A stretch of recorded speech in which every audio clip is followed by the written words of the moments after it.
Welcome to my analysis. If election was to be done today, who will you vote for as your president? That is question number one. Question number two, between Raila Odinga, William Ruto, Reuben Kigame, and Jimmy Wanjigi, and the rest of the team, who amongst them do you prefer to be your president? Those are two questions. And I want you just to keep that. As we delve deep in this analysis, I shall explain for you the difference. Nation Media Group did an opinion poll, and that opinion poll is showing that both Raila and William Samoei Ruto are tying at 42%. Political strategists of William Samoei Ruto knows that that is already a bad news. That is a bad news. Now, I had decided that I was not going to do mostly analysis on these opinion polls, and I think if you've been keen, there are presently two that were released, and I decided to give them a bit of a blind eye. But I took this one for Nation a little bit a notch higher after understanding the model they used. One, I'm on record on this channel saying that I question the sampling size and the model, because I tend to believe that they normally have a determined answer. But the model for the Nation was a bit captivating. And I want us to look at that. We are going to look at that. According to that opinion poll, there are different aspects that Kenyans are giving attention on who they will vote for as their president. And there is also the regional popularity of the presidential candidates, both Raila and Dr. William Samoei Ruto. So I want us to look at this because these are very critical. This really adds value into this. There is the question of track record, experience, development agenda, and campaign manifesto. Of all these three, one that is not yet out is campaign manifesto. And the only person that has campaign manifesto has brought out his and has been well imaged is Raila Odinga's, the Baba Care, there is also the Mama Care, and the 6,000 pledge and all that. Now what they're saying is this, that 67% are willing to vote for Raila Odinga because of his experience and the track record. Now William Ruto's support, 53% are willing to vote for him based on his development agenda and campaign, based on his development agenda. Then 33% will vote for Ruto on campaign manifesto, and 29% will vote for Raila Odinga based on the campaign manifesto. Now, this campaign manifesto is where the bottom-up economic model comes in. So we are going to look at that. I want you to understand of the track record, the experience, and all those four tenets that have been mentioned there. But then, this is what is coming out. And I want you to look at this table here, because if you look at this table, this shows the regional representation. Now, let me tell you why the Nation opinion poll to me was captivating. They used a model known as top of the mind. It's actually known as TOMA. In research, there is a TOMA. TOMA is top of the mind awareness. And it's normally used in US to do brand awareness. Now in politics, it's called top of the mind single mention. So the difference between the top of the mind, and I mentioned some others, there is the funnel, there is the loaded, there is the open-ended, the closed, there is those other ones. The difference between this and the rest is this. You ask someone without mentioning the brand. That's when US it's used to just determine brand awareness. So like in Kenya, when someone is using this top of the mind, you simply ask, who can you vote for as a presidential candidate? You don't mention, you don't give that person you don't give them a background. For example, the funnel model uses background. You have to tell them Raila Odinga has been a prime minister, deputy president has been a deputy president for long, he's hold this ministry. You don't give background literature, like the funnel model gives background literature of the brands of the candidates. Now, the top of the mind is one that really, what comes to your mind? So I find that a little bit captivating because it shows the brand really what is in people's mind.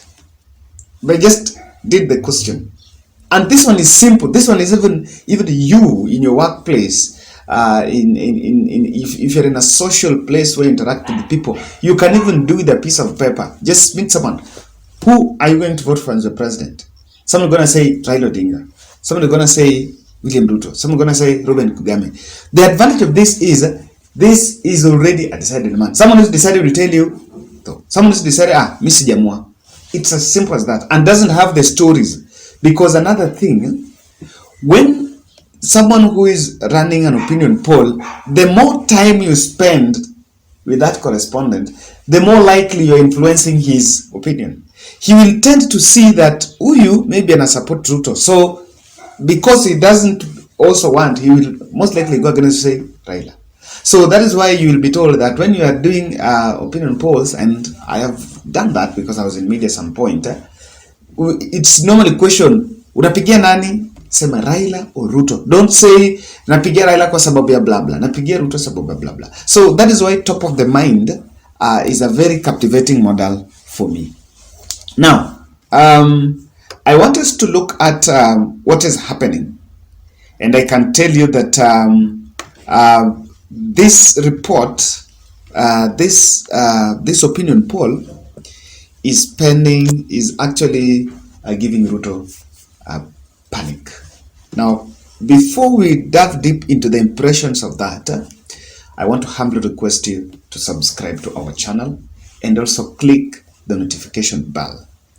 And I will just want to find your honest opinion in this. Do you really believe there is a runoff? But that's what the nation is saying, that between now, if election is to be done now, there is likely to be a runoff. Then number two is, what is most likely going to influence the voting pattern of Kenyans between now and August 9th? Now, this is not top of the mind. This is the one that is called polar. Now you give someone options. Huh? What do you think is going to influence the outcome of the elections this time round? There's some few observations that I want us to draw from there. One is that Raila is leading in 5 out of the 8 the traditional provinces. That is Western, Nyanza, Nairobi, Northeastern, and Mombasa. That is very significant, and of course this is a narrative that has been here all along. And what this shows you is not that people who support Raila has tried to maintain the traditional base, the traditional fan base. Let's say that, because these are areas that have been voting for him since 2007 all the way to 2017. So that maintenance, even though there is a bit of the inroads that the UDA party has made, and even though I will explain in details in some other analysis why that plan, where Ruto changed on that plan. Now, the other aspect is that the Ruto's popularity in Mount Kenya has dropped. What that opinion poll is showing is 60% from Mount Kenya. It has dropped because, I think if you remember last year, at this time, like in this month of June, this is where the BBI was heating up. Ruto was enjoying 80%. 80%. So the truth is, this has gone down, and this is already spelling doom on him. But you can also attribute it to the president public pronouncement on supporting Raila, the kind of campaigns. Nowadays, Raila can campaign there. Some aspirants have also now started embracing him there. And just the bit of humility that Raila has portrayed. And this is what Martha Karua and Peter Kenneth were actually saying when they go to Central Kenya. They explain that Raila is that humble for them. So the popularity of Ruto shooting in Mount Kenya is something that is not really good news on his end. And of course, in my analysis, when I'll be delving deep on this, I'll try to explain massively why the strategy is not working. Now, the Rift Valley is also divided.